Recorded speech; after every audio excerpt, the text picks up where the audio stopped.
ಬಿಸಿಲನಾಡು ರಾಯಚೂರಿನಲ್ಲಿ ಬೇಸಿಗೆ ಸಂದರ್ಭದಲ್ಲಿ ನೀರಿನ ಸಮಸ್ಯೆ ಎದುರಾಗುವುದು ಸರ್ವೇ ಸಾಮಾನ್ಯ. ಹೀಗಾಗಿ ಅಲ್ಲಿನ ಜನರು ಸಾಕಷ್ಟು ತೊಂದರೆಗೂ ಕೂಡ ಒಳಗಾಗ್ತಾರೆ ನೀರಿಲ್ಲದ ಪರಿಣಾಮ.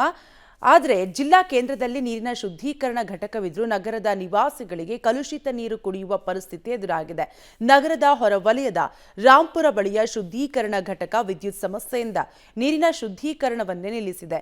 ನಿರಂತರ ವಿದ್ಯುತ್ ಎಕ್ಸ್‌ಪ್ರೆಸ್ ರೈಲು ನಿಲ್ಲದ ಕಾರಣ ಆಗಾಗ ವಿದ್ಯುತ್ ಸಮಸ್ಯೆ ಎದುರಾಗುತ್ತಲೇ ಇದ್ದು ನೀರಿನ ಶುದ್ಧೀಕರಣ ನಿಂತು ಹೋಗಿದೆ. ಕೆರೆಯಲ್ಲಿ ನೀರಿದ್ದರೂ ಶುದ್ಧೀಕರಣವಿಲ್ಲದೆ ಸುಮಾರು 13 ವಾರ್ಡ್ಗಳ ನಿವಾಸಿಗಳು ಅಶುದ್ಧ ನೀರನ್ನೇ ಕುಡಿಯುವ ಪರಿಸ್ಥಿತಿ ನಿರ್ಮಾಣವಾಗಿದೆ. ಇನ್ನು ಘಟಕದಲ್ಲಿ ಹೆಸರಿಗೆ ಮಾತ್ರ ಪ್ರಯೋಗಾಲಯವಿದ್ದು ನೀರಿನ ಪರೀಕ್ಷೆ ನಡೆಯುವುದಿಲ್ಲ.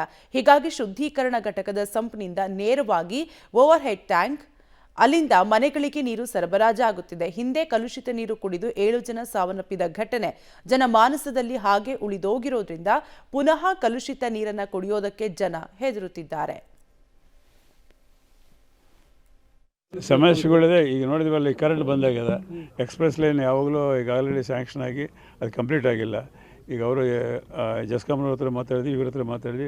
ಹೊಸ ಕಮಿಷನರ್ ಬಂದರೆ ಡಿ ಸಿ ಅವ್ರ ಗಮನಕ್ಕೆ ಬಂತು. ತಕ್ಷಣ ಅದನ್ನು ಮಾಡಿ ವಿತಿನ್ ಒಂದೂವರೆ ತಿಂಗಳಲ್ಲಿ ಆ ಟೆಂಡರ್ ಫೈನಲೈಸ್ ಮಾಡ್ಸೋಕ್ಕೆ ಪ್ರಯತ್ನ ಮಾಡ್ತೀವಿ. ಅಂದರೆ ಫಸ್ಟ್ ಅದು. ಯಾಕಂದರೆ ಈಗ ನೋಡಿ, ಕರೆಂಟ್ ಇಲ್ಲ ಅಂದರೆ ಈಗ 2 ತಾಸಿನಿಂದ ಬಂದಾಗಿದೆ. ಅದು ಇಂಟ್ರಪ್ಷನ್ ಆಗಬಾರ್ದು ಎಂಬುದೇ ಎಕ್ಸ್‌ಪ್ರೆಸ್ ಲೈನ್ ಹಾಕೋದು ಎಲ್ಲ ಕಡೆ ಕೊಡಿ.